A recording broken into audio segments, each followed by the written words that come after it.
my name is Michelle. I am the social media manager for the Duncan Team Orlando, and with me today is Natasha.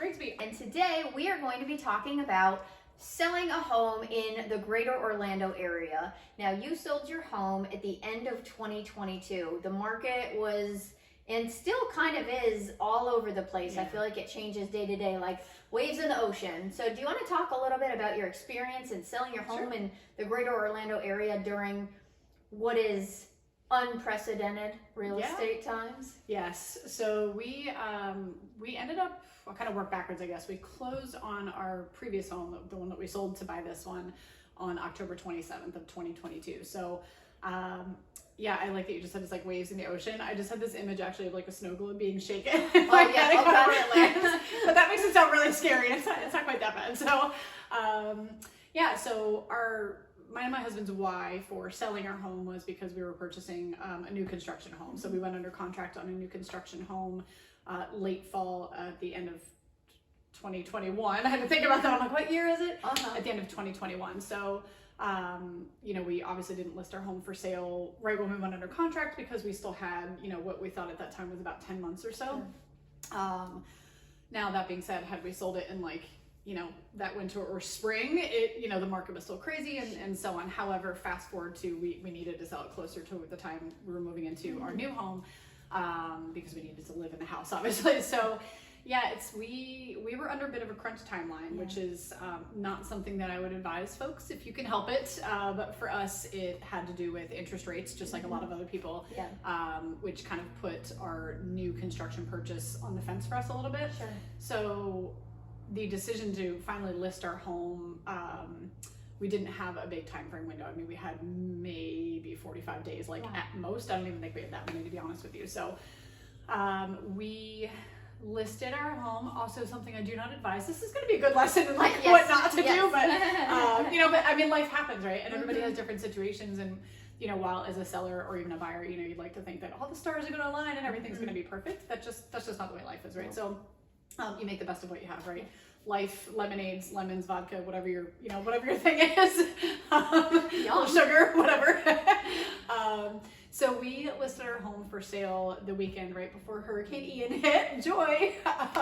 And again, it wasn't like a let's list our home right before a hurricane hits. It was, hey, we need to get our home listed. Again, we're on this timeline. And then, you know, Mama Nature was like, got a present for you, surprise. So, you know, it is what it is. Again, not the ideal situation. Clearly nobody was like, you know, really out and about looking for homes right before a hurricane's about to hit the Central Florida area. Well, you know, a lot of Florida, but also the Central Florida area.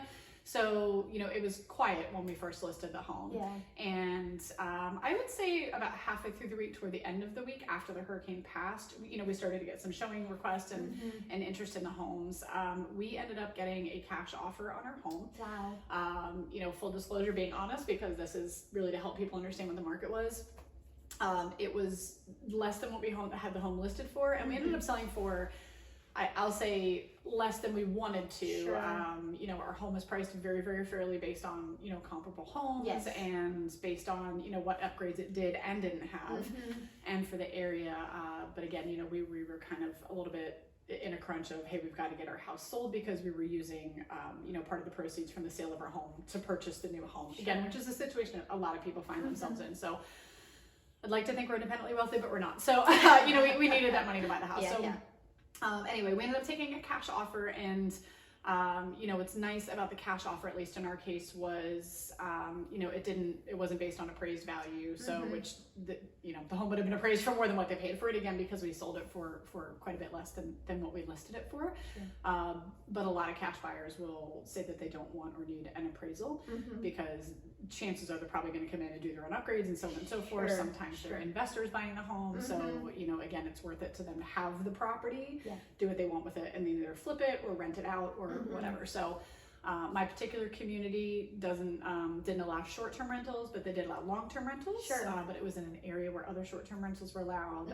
You know, great access to Disney and to Universal, and you know, hour or so to the beaches. So and this was in the Davenport area. Yeah, Davenport, right off of the Champions Gate exit on I-4, the parking lot of I-4 as we talked about before. But no, in all seriousness, the right off of the Champions Gate exit. And in Davenport, technically off of Ronald Reagan Parkway, in a great community, gated community. It was lovely. A lot of great members in that house, you know, that we made there too. But So great central location. But it was, even though I'm familiar with the process of buying and selling, it was still a very emotional process. Oh yeah. I will say that my husband got a little crazy during the process. He was very much like, what's going on? And what are they doing? And why are they doing this? And so for anyone who is going to be selling a home, remember that I actually think this is important advice. How you view your home is not how somebody else sees your home. Correct. Right? You have all of the emotion attached to it. It's where your memories are made. It's where you eat breakfast, lunch, and dinner. It's where you have arguments. It's where you have surprises. It's where you have parties. And you moved into that home, 9 months after your baby was born, right? Yes. So, and we relocated from out of state. We moved from Georgia back to Florida. And so all the baby memories up into being a child. Yeah. I mean, to your point though, like we had her in a pack and play out in the yard, when we were out there, to by the time we left, we're kicking soccer balls across the backyard and, trying to keep her from climbing on things. And, and she's in kindergarten by the time we moved out. Yeah. So a lot of memories. Some things that I also think are important to know as a seller, to think of as a seller, if you don't have a great agent that's already guiding you this way, is you want to depersonalize your home a little bit before people come, but really before your photos are done, or certainly before people come to see your home, which we did. We took down our personal family photos and stuff, which might feel a little weird, and you might feel like you're looking at some blank spaces. But it's remembering that people want to see themselves in the house. They don't necessarily want to see you and your family in the house.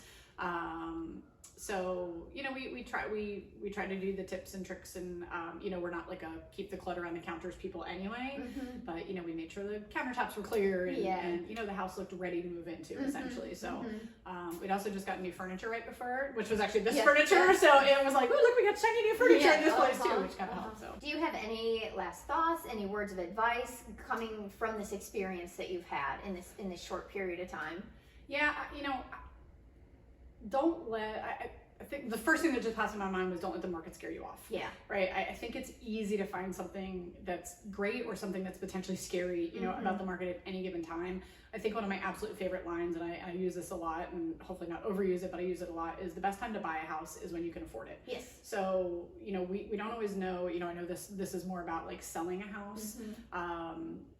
For some people, they may not need to sell a home. This may be their first home. They've been renters. Everyone's got different situations. But the market's going to do what the market's going to do. Yeah. Whether you're engaged in the selling or buying process at any given time. Yeah. So find an agent and a team of people around you, whether it's friends who friends or family who have purchased or sold homes before. They can speak to their experience. Yeah. Find an agent who knows what they're talking about, and kind of like what you said earlier, isn't just going to be like, look at this 3-bedroom, 2-bathroom house, but is going to do their due diligence and is going to listen to you. As a seller, going back to what I touched on earlier, like you have the emotion invested in the house, and a good agent should be able to kind of support that idea that like, I understand that we're selling your memories, not just this pile of, not just brick and mortar, but also help you separate the emotion to get you through the process. And as I like to say, kind of keep you off the ledge, because it can be easy to kind of, to get worked up in it. So just finding somebody that you can build a really good relationship with, and that you can trust, or that you do trust. I ask your friends who they've worked with, or if they have anybody, that they recommend.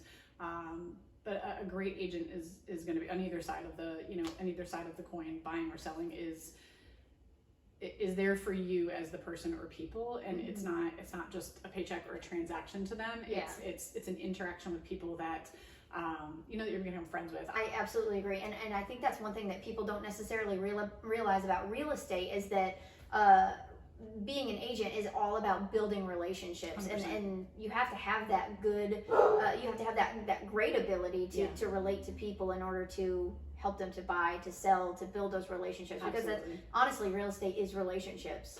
It's 100% relationship. Yeah, the houses are a byproduct. Yeah. The business is relationships. Yeah, absolutely. It's all about relationships. So finding someone that you really connect with, and that you really have that bond with, and you feel comfortable with. So obviously I feel comfortable with you. Yeah. I think we should go get some of that vodka lemonade that you were just talking about. And on that note, bye! Bye!